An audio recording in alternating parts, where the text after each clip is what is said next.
Movie का start सन यी से होता है जो एक 60 इयर्स ओल्ड लेडी है और अपनी फैमिली के साथ अमेरिका में रहती है। एक दिन उसे अपने होम टाउन साउथ कोरिया से कॉल रिसीव होती है और वो अपनी फैमिली को बताती है कि उसे अपनी एक प्रॉपर्टी की सेल रोकने साउथ कोरिया जाना होगा। साउथ कोरिया आने के बाद सन यी अपनी ग्रैंड डॉटर अंजू से मिलती है और उसके साथ एक घर में आती है जहाँ वो 47 इयर्स पहले रहती थी। इस घर के साथ उसकी बहुत सी यादें जुड़ी हैं। यही वजह है कि वो नहीं चाहती उसका ये घर सेल हो। घर के सामने आते ही सन यी को एक फ्लैशबैक याद आता है। स्टोरी 47 इयर्स पीछे जाती है जहाँ एक प्रोफेसर इस घर में रहता था। उसने अपने घर के सामने एक खंडर में वुल्फ्स लॉक किए होते हैं। एक दिन वो खंडर में वुल्फ्स को खाना देने जाता है और डोर खोलते हुए हार्ट अटैक की वजह से उसकी डेथ हो जाती है। प्रोफेसर की डेथ के कुछ दिन बाद सन यी अपनी विडो मॉम और अपनी छोटी सिस्टर संजा के साथ इस घर में शिफ्ट होती है। इस घर में शिफ्ट होने से पहले वो अपने डैड के बिजनेस पार्टनर के बेटे जीटे के घर में रहती थी। सन यी को लंग्स की डिजीज है। वो लोग इस विलेज के हॉस्पिटल में उसका ट्रीटमेंट करवाने के लिए इस घर में शिफ्ट होते हैं। एक्चुअली ये घर भी जीटे का ही होता है। वो सन यी की ट्रीटमेंट के लिए उन्हें ये घर रहने के लिए देता है क्योंकि जीटे सन यी से शादी करना चाहता था, लेकिन वो उसे बिल्कुल पसंद नहीं करती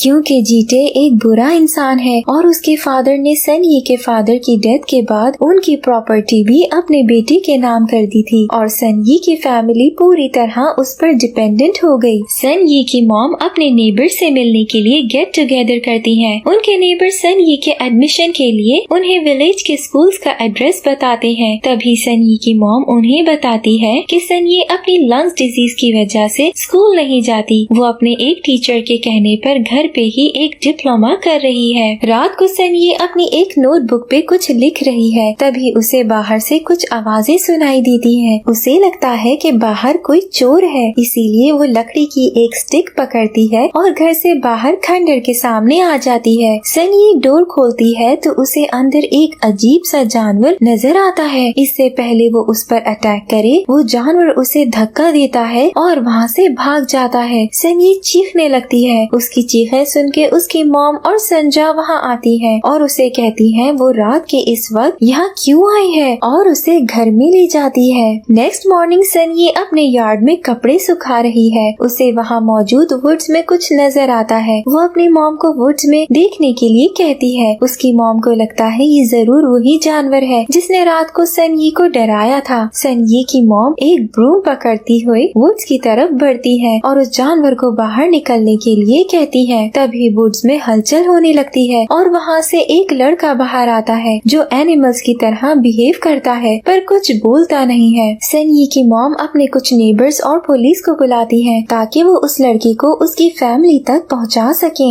इसी दौरान जीटे भी वहाँ आ जाता है और वो सन यी की मॉम से कहता है उसे लगता है ये लड़का स्ट्रीट बॉय है, उन्हें उसे घर से बाहर निकाल देना चाहिए। लेकिन पुलिसमैन उन्हें बताता है कि कोरियन वॉर के दौरान 60,000 बच्चे यतीम हो गए थे। उसे लगता है कि ये लड़का उन्हीं बच्चों में से एक है। पुलिस ऑफिसर लड़के के पास जाने की कोशिश करता है लेकिन वो लड़का उसके करीब आने पर जोर से चिल्लाता है जिससे सब डर जाते हैं। सन यी की मॉम चाहती है कि पुलिस उस लड़के की रिस्पॉन्सिबिलिटी ले, लेकिन पुलिस उस लड़के की रिस्पॉन्सिबिलिटी लेने से मना कर देती है। सन यी की मॉम को उस लड़के पर बहुत तरस आता है। उन्हें लगता है कि उस लड़के के पेरेंट्स कोरियन वॉर में मारे गए थे, इसलिए वो उसे अडॉप्ट कर लेती है और उसका नाम चुलसू रख देती है। वो रात को चुलसू को डिनर टेबल पर लाती है और चुलसू सारा डिनर जानवरों की तरह खाने लगता है। सन यी को वो बिल्कुल पसंद नहीं आता और वो वहाँ से चली जाती है। सन यी की मॉम चुलसू को एक रूम देती है। उसके रूम में एक विंडो है। उसे विंडो से फुल मून नजर आता है और वो फुल मून को देखते ही वुल्फ्स की तरह चिल्लाने लगता है। आवाजें सुन के सन यी की मॉम उसके कमरे में आती है और उसे स्कोल करते हुए सोने के लिए कहती है। अगले दिन हम देखते हैं कि सन यी अपने बुक्स के बॉक्सेस उठाने की कोशिश कर रही है लेकिन वो बहुत हैवी है और वो उन्हें उठा नहीं पा रही। तभी वहाँ चुलसू आ जाता है और उसकी तरफ बढ़ने लगता है। सन यी उसे अपने पास आता देखकर डर जाती है लेकिन वो देखती है कि चुलसू बॉक्सेस उठाने में उसकी हेल्प करने की कोशिश कर रहा है। सन यी ये देखते हुए उसे एक स्वीट कॉर्न देती है और चोल्सू उसे जानवरों की तरह पकड़ते हुए एक कॉर्नर में बैठ के खाने लगता है। तभी वहाँ जीटे आ जाता है और सनी से कहता है उन्हें अपना सामान अनपैक करने के लिए एक मैन की जरूरत है जो उनके हैवी सामान को उठा सके। जीटे एक बॉक्स को उठाने की कोशिश करता है लेकिन उसे वो बॉक्स हिलता भी नहीं है। सनी ये देख के हैरान होती है क्योंकि यही बॉक्स चोल्सू ने इतनी आसानी से उठा लिया था। सनी जीटे से कहती है उसे उसकी हेल्प की जरूरत नहीं है, वो यहाँ से जा सकता है, लेकिन जीटे उसके साथ बदतमीजी करने लगता है। जीटे को सनी का जबरदस्ती हाथ पकड़ते देख चोल्सू को गुस्सा आ जाता है और वो जीटे का हाथ जोर से प्रेस करता है जिसे वो बर्दाश्त नहीं कर पाता और डर के वहाँ से चला जाता है। इस सब के बाद सनी को चोल्सू अच्छा लगने लगता है। सनी अपने रूम में अपनी बुक्स देख रही थी, तभी उसे एनिमल ट्रेनर की एक बुक मिलती है। बुक देखते हुए उसे एक आइडिया आता है। वो सोचती है वो इस बुक की हेल्प से चोल्सू को ट्रेन करेगी क्योंकि उसकी हरकतें बिल्कुल जानवरों जैसी हैं। सनी रोज चोल्सू को ट्रेन करती है। वो उसे खाना सिखाती है, उसे ब्रश करना सिखाती है, उसका हेयर कट करती है। चोल्सू सनी को उसका इतना ख्याल रखने पर पसंद करने लगता है और उसकी हर बात मानता है। चोल्सू सनी के बहुत क्लोज हो जाता है। वो उसे इतना पसंद करता है कि रात को उसके रूम के डोर के पास सोता है। सनी को जब ये पता चलता है तो वो भी अपने रूम के डोर के पास सोती है। सनी चोल्सू को लिखना सिखाती है, वो उसे पढ़ना सिखाती है, लेकिन वो अभी बोलना स्टार्ट नहीं करता। एक रात जीटे ड्रिंक करके अपनी फ्रेंड के साथ ड्राइव करते हुए एक फार्म से टकरा जाता है। फार्म में मौजूद एक गोट कार से हिट होने की वजह से मर जाती है। चोल्सू गोट को मरते हुए देख लेता है और उसको उसके ओनर के सामने ले जाता है। गोट का ओनर चोल्सू को जानता है और उसे पता है कि चोल्सू ने गोट को नहीं मारा, इसीलिए वो इस इंसिडेंट के बारे में किसी को नहीं बताता। इस इंसिडेंट की अगली रात जीटे अपने कुछ फ्रेंड्स के साथ सनी के घर आता है और उसे अपने साथ नाइट आउट पे आने के लिए फोर्स करता है। चोल्सू ये सब देख लेता है और गुस्से में आ जाता है। तभी हम देखते हैं कि चोल्सू गुस्से में वुल्फ बन जाता है और जीटे के फ्रेंड्स पर अटैक कर देता है। उसके फ्रेंड्स इंजर्ड हो जाते हैं। चोल्सू जीटे को मारने लगता है, लेकिन सनी उसे रुकने का कहती है। सनी की आवाज सुनते ही चोल्सू नॉर्मल हो जाता है और फिर से ह्यूमन बॉडी में आ जाता है। जीटे पुलिस को सनी के घर लाता है और सनी से कहता है वो पुलिस को बताए कि किस तरह चोल्सू एक वुल्फ में बदल गया था और उन्हें मारने की कोशिश कर रहा था, लेकिन सनी पुलिस से कहती है जीटे झूठ बोल रहा है, चोल्सू ने ऐसा कुछ नहीं किया, बल्कि जीटे उसके घर जबरदस्ती आ गया था और उसे अपने साथ ले जाने की कोशिश कर रहा था। जीटे ये सब सुन के गुस्से में आ जाता है और घर की कीज पुलिस को दिखाते हुए बताता है कि ये घर उसका है और वो जब चाहे यहाँ आ सकता है। वो सनी को कहता है वो चोल्सू को किसी भी कीमत पर यहाँ नहीं रहने देगा। सनी चोल्सू के पास जाती है और उसे पूछती है वो वुल्फ में कैसे ट्रांसफॉर्म हो गया था, लेकिन चोल्सू बोल नहीं सकता, इसीलिए वो सनी के सवालों का जवाब नहीं दे पाता। अगले दिन सनी मॉम के साथ खंडर की सफाई कर रही होती है। तभी जीटे फिर से वहाँ आ जाता है। उसे खंडर में एक एनवेलप मिलता है जिसपे उसी प्रोफेसर के नाम के साथ एक एड्रेस लिखा नजर आता है। जीटे उस एड्रेस पे जाता है और वो प्रोफेसर के एक पार्टनर से मिलता है। दूसरी तरफ सनी चोल्सू के पास जाती है और उसे बताती है कि मॉम किसी काम से बाहर गई है, संजा स्कूल में है, घर पर कोई नहीं है, वो बोर हो रही है। वो उसे अपने साथ बाहर चलने को कहती है। चोल्सू और सनी एक जंगल में पहुंचते हैं और रेस लगाने लगते हैं। लंग्स की डिजीज होने की वजह से भागते हुए सनी का सांस खराब हो जाता है। चोल्सू उसे घर लेके आता है, लेकिन घर पे अब भी कोई नहीं होता। उसे कुछ समझ नहीं आता और वो सनी को जंगल में ले जाता है। रात हो जाती है। सनी की फैमिली जीटे और नेबर्स के साथ उसे ढूंढते हुए जंगल में पहुंचते हैं और चोल्सू को बेहोश सनी के साथ देखते हैं। सबको लगता है चोल्सू ने सनी को कुछ किया है। वो सनी को हॉस्पिटल पहुंचाते हैं और चोल्सू को खंडर में लॉक कर देते हैं। जीटे प्रोफेसर के पार्टनर को अपने साथ लाता है और वो पार्टनर सबको बताता है कि प्रोफेसर और वो एक ही प्रोजेक्ट पर काम कर रहे थे जिसमें वो आर्मी के लिए सुपर सोल्जर्स बनाना चाहते थे। वो सबको बताता है कि प्रोफेसर ने चोल्सू पर बहुत से एक्सपेरिमेंट्स किए हैं जिनकी वजह से वो एक बीस्ट बन गया है। जीटे चोल्सू से छुटकारा चाहता है, इसलिए वो पुलिस से कहता है अगर हम टाइम पे जंगल ना पहुंचते तो